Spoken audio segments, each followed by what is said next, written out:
I was going through a general's office when my eyes caught a photo of a young girl on his desk. You know, sometimes one tiny unexpected moment can shatter everything you thought you knew about your life, about duty, about justice itself. For me, that moment came like a punch to the gut.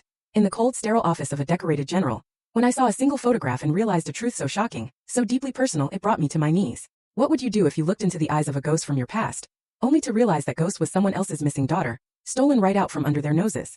It was a normal morning, just another base inspection. Coffee in hand, uniform pressed, a checklist running through my head. Nothing out of the ordinary. I was Major Collins, a Marine living by rules, by distance, by discipline. But then my eyes landed on it.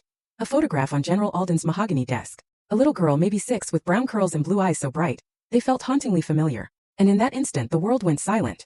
My inspection folder slipped from my hands, papers scattering like fallen leaves. My throat tightened, a lump forming that wouldn't go away. I stumbled closer, my gaze fixed on the silver frame, engraved with a single word, Emily. She was smiling, clutching a tiny stuffed marine bear. My pulse hammered, drowning out the steady tick of the wall clock. Something wrong, Major Collins? The general's voice cut through the silence, sharp, like a command.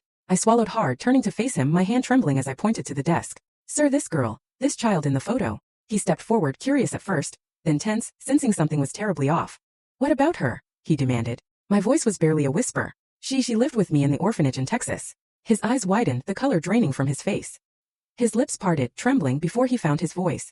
You mean my missing daughter? He looked at me as if I dragged a ghost into the room, and maybe I had. I was a Marine trained to confront chaos, not this kind of raw, devastating heartbreak. But standing there, the silence between us felt heavier than any battlefield I'd ever crossed. That morning had started so predictably. Coffee at 0600. Uniform pristine. Inspection orders folded neatly. I was assigned to Fort Hood for a 3-month internal audit, new department every week, new report every Friday. Professional distance. That was the rule.